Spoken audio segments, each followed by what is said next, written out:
Hello everyone, R dot classes में आप सभी का स्वागत है। आज हम वर्णमाला का नेक्स्ट पार्ट पढ़ेंगे, स्वर। आज हम स्वर को विस्तार से जानेंगे। स्वर वे वर्ण जिनका उच्चारण स्वतंत्र रूप से बिना रुकावट होता है, उन्हें स्वर कहते हैं। स्वर को आधा नहीं लिखा जा सकता। स्वर सूची 11। स्वर संख्या में 11 होते हैं। ए, आ, ई, उ, री, ए, ऐ, ओ, औ। इंग्लिश में स्वर को वॉवल कहते हैं। स्वरों का वर्गीकरण मतलब कि स्वर के कितने भेद होते हैं, टाइप ऑफ स्वर।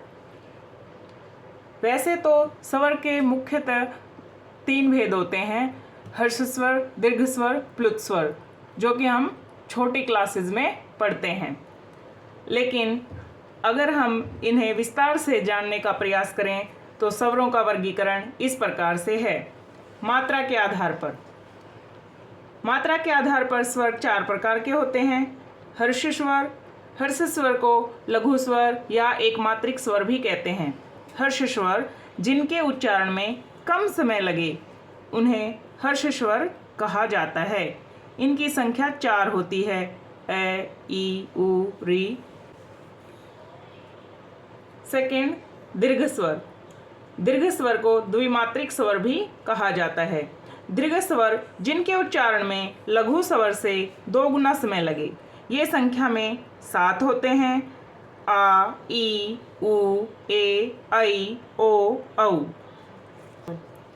थर्ड वन, प्लुत स्वर जिनका उच्चारण में दीर्घ स्वर से अधिक या लघु स्वर से लगभग 3 गुना समय लगे, उसे प्लुत स्वर कहते हैं।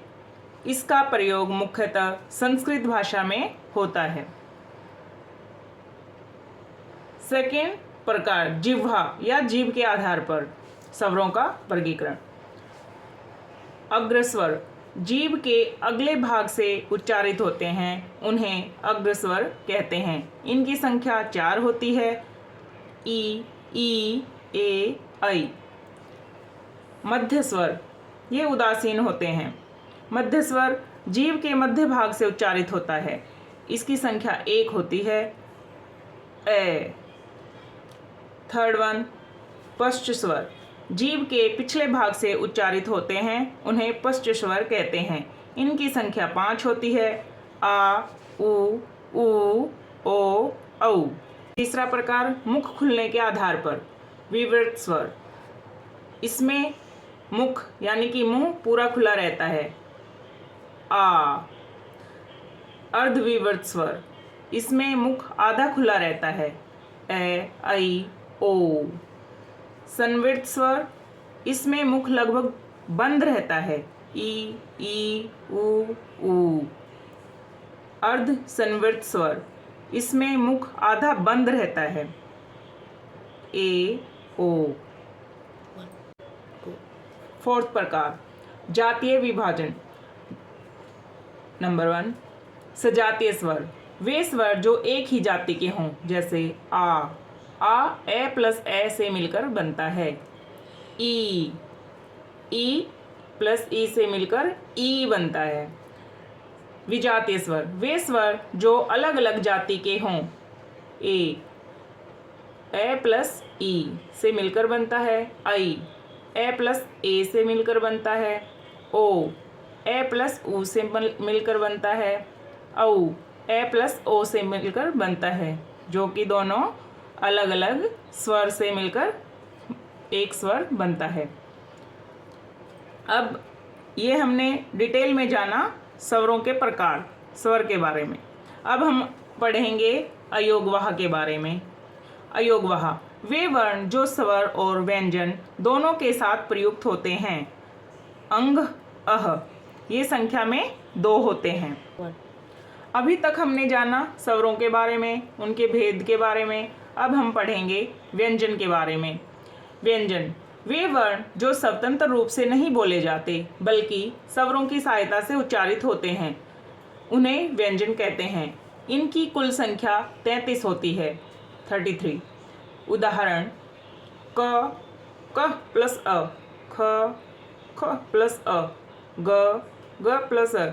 इसमें क ख ग में हलंत मीन्स ये आधा है, ए के बिना व्यंजन का कोई स्वर नहीं होता, पूर्ण रूप से उसे उच्चारित नहीं किया जा सकता।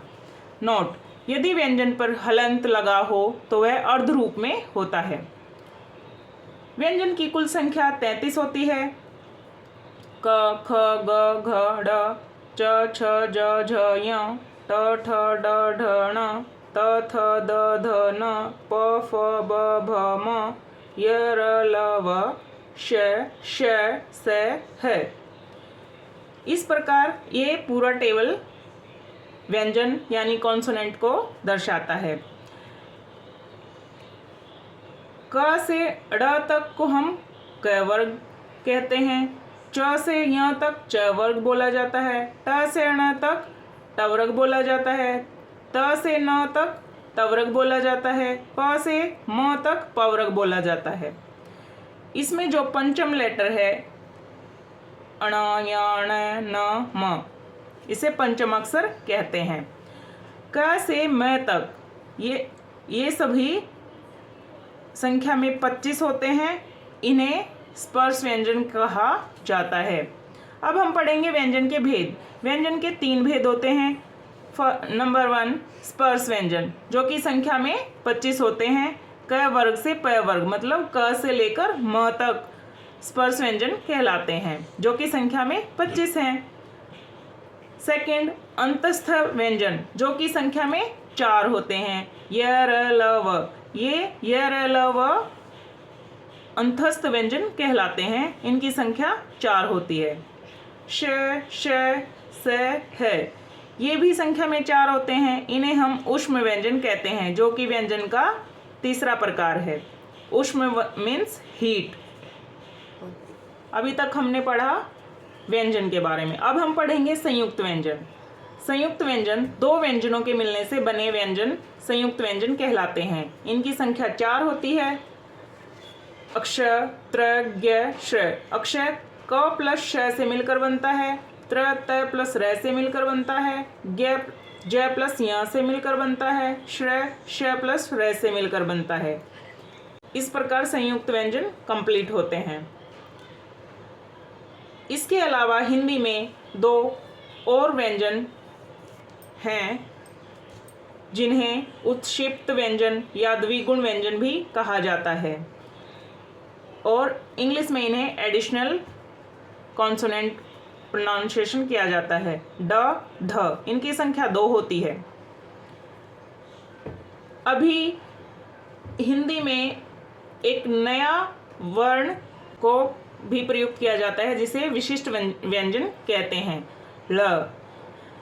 परंतु इसका बहुत ही कम प्रयोग हमें देखने को मिलता है। इसका प्रयोग मुख्य रूप से मराठी भाषा और संस्कृत भाषा में किया जाता है। मैं आशा करती हूँ कि आप सभी को मेरे द्वारा पढ़ाया गया ये वर्णमाला का चैप्टर पसंद आया होगा, आप लोगों को अच्छा लगा होगा। अगर मैंने इसमें कुछ गलतियाँ करी हैं तो आप मुझे बता सकते हैं, ताकि मैं आगे भविष्य में उन सबको सुधार करके और अच्छे से अच्छा वीडियो आप सबके लिए बना सकूं। धन्यवाद।